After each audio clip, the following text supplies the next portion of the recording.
সাতক্ষীরায় বেতনা নদী এখন অস্তিত্ব সংকটে, অথচ এই নদীর উপরেই নির্ভর করে এলাকার কৃষি, জনজীবন ও পানি নিষ্কাশন। এলাকাবাসীর অভিযোগ, দখল, ভরাট আর অপরিকল্পিত খননে গতি হারাচ্ছে বেতনা।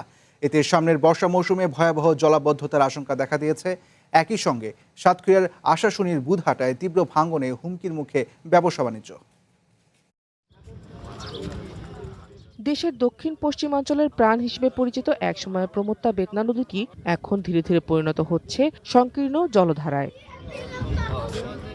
পলি জমে তলদেশ ভরাট হয়ে গেছে। প্রায় 120 কিলোমিটার দীর্ঘ এই নদী সাতক্ষীরার কলারোয়া ও সদর উপজেলা পেরিয়ে আশাশুনি হয়ে সুন্দরবনের কাছে খোলপেটুয়া নাম ধারণ করে। একসময় প্রায় 600 বর্গ কিলোমিটার এলাকার পানি নিষ্কাশনের প্রধান পথ ছিল এই নদীটি, কিন্তু এখন নদীর চেয়ে আশেপাশের জমি নিচু হয়ে পড়ায় পরিস্থিতি আরো জটিল হয়ে উঠেছে। নদী উঁচু আছে আর আমাদের ভিতরের যে জমি এটা আপনার লাগে নিচু, আর এখানে আপনার নদীর যেটুকুন গভীর করার কথা ছিল সেটুকুন হয় নাই। এই নদী কিন্তু একসময় অনেক বড় ছিল, কিন্তু অবৈধ দখলদারদের জন্য নদী কিন্তু আস্তে আস্তে ছোট হয়ে গেছে। একটা ছোট, তারপরে খননটাও সঠিক হয়নি।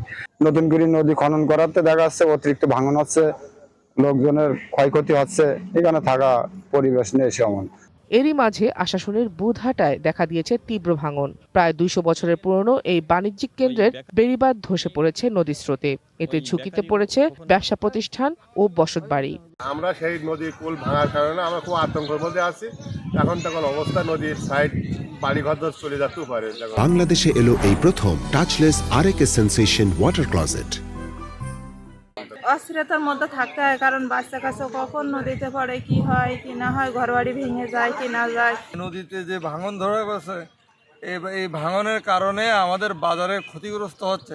পরিবেশবাদীরা বলছেন, বেতনা নদী রক্ষায় এখনই প্রয়োজন সমন্বিত ও দীর্ঘমেয়াদী মহাপরিকল্পনা। এই মুহূর্তে এই নদী খননের জন্য সুনির্দিষ্টভাবে যে ম্যাপ আছে নদীর, সেইভাবেই খনন করার জন্য উদ্যোগ গ্রহণ করা, এবং সাথে সাথে নদীর ভিতর দিকে যে অবৈধ দখলদার যারা নদী দখল করে নদী খেকো মানুষগুলো ওই নদীর ভূমি নষ্ট করছে, তাদেরকে উচ্ছেদ করা দরকার। জলাবদ্ধতা নিরসনে পানি উন্নয়ন বোর্ড খনন কার্যক্রম চালালেও সেই খনন নিয়েই উঠেছে প্রশ্ন। বাংলাদেশ পরিবেশ আন্দোলনের অভিযোগ, ভুল ম্যাপ অনুসরণ করে খনন করায় নদীর স্বাভাবিক প্রবাহ ব্যাহত হচ্ছে। অন্যদিকে পানি উন্নয়ন বোর্ড বলছে, পোল্ডার 1, 2, 6 ও 8 এলাকায় প্রকল্পের বাস্তবায়ন চলছে। এর আওতায় 45 কিলোমিটার নদী ও 300 কিলোমিটার খাল খনন শেষ হয়েছে। পাশাপাশি দখলদার উচ্ছেদ ও ভাঙন রোধেও নেওয়া হচ্ছে ব্যবস্থা।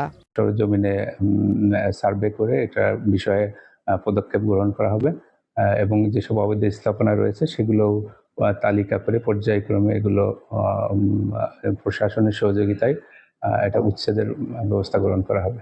বিশেষজ্ঞদের মতে, নদী রক্ষায় প্রয়োজন সমন্বিত পরিকল্পনা ও এর বাস্তবায়ন। One national desk.